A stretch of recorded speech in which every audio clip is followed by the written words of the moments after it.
I know it's cock week, so hi, happy cock day. But I have to tell you, I'm not sure if it's the luck of the draw or a curse. I'm not sure, but I always end up in these super weird situations. So I gotta tell you the story. It just happened. It's very... Stop eating my pillow. Stop it!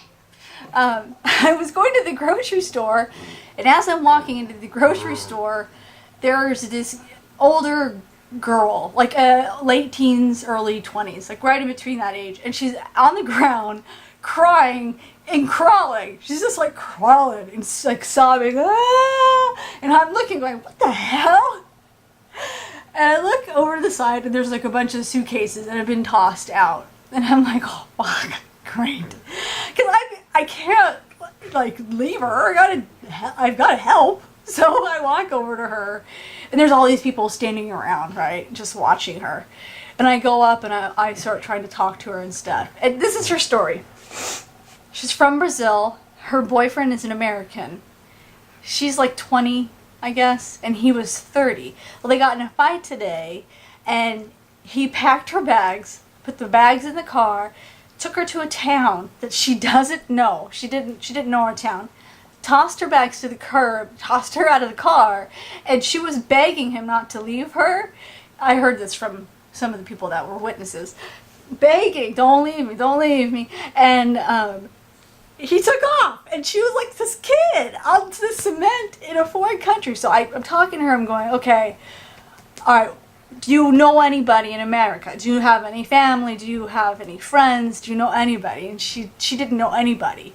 And she just kept sobbing and sobbing, and this big crowd started to build around the situation, and then the crowd starts fighting with each other, arguing, ready, trying to figure out if she should stay with this guy. And I'm like, who fucking cares? Who cares if she's gonna stay with him or not? Does it really matter? Does it really matter? No, it's getting dark. It's too fracking cold to be outside, because it's, you know, it's in the, maybe it's in the early, the 40s, and it's going to be in the 30s probably tonight. All I wanted her to do is to get into a hotel room and call her parents, because she was hysterical. And I have to tell you some of the things that people were saying, right? One woman's like, damn girl, this is Jersey. Don't mess with people in Jersey. And she says, you need to get the hell out of here. You do not want to be out at night in a town you don't know. And then the other guy was like, is that boy coming back? Because I'm going to beat his ass. That's right, I'm going to beat his ass. And she's like, don't beat his ass. I don't want you to beat his ass. And I said, nobody's going to hit anybody. You know what? It's going to be okay. And then one guy says, but people fight, you know, sometimes people fight passionately, but they do love each other, and if he loves you, he's gonna come back to you. And then another woman's like, he better not go, if she goes and takes him back, hell, that's just stupid. And then another guy's like, well, if he does come back to pick her up, I'm gonna kick her ass. Everybody's like fighting, everybody was like, what the hell is this girl gonna do? And so I'm just telling her, I'm grabbing her, I'm like, look at me, you gotta look in my eyes, okay, you gotta look in my eyes, because there's all these people yelling at her, telling her what she should do and what they're going to do if he shows up.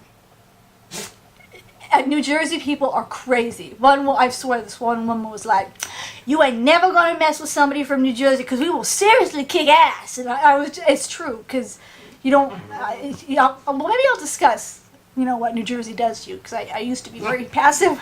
And now I'm, oh, fuck, I will cut you. That's how it is when you live in Jersey. Yes. And, right, Romeo? Dog's attacking my pillow.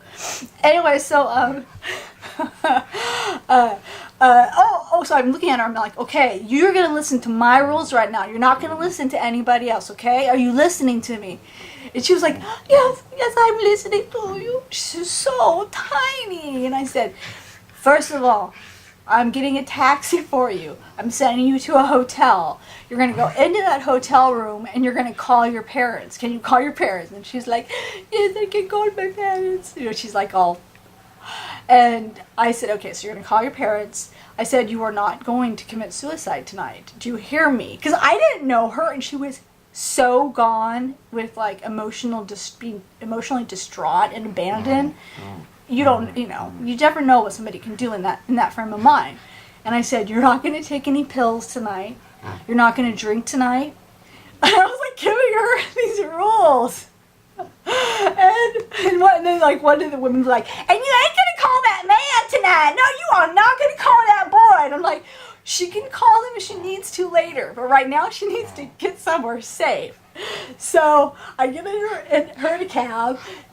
I don't know how I even got her in the cab because she just kept falling all over the place, right?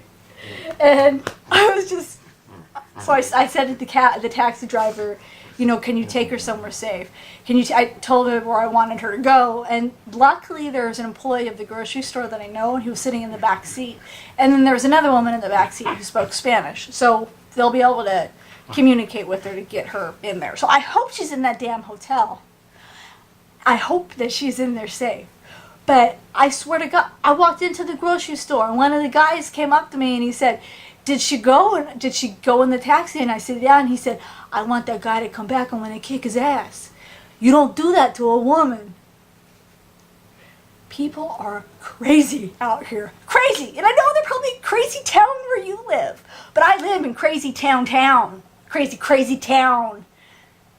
And I know somewhere in that story it involves cock.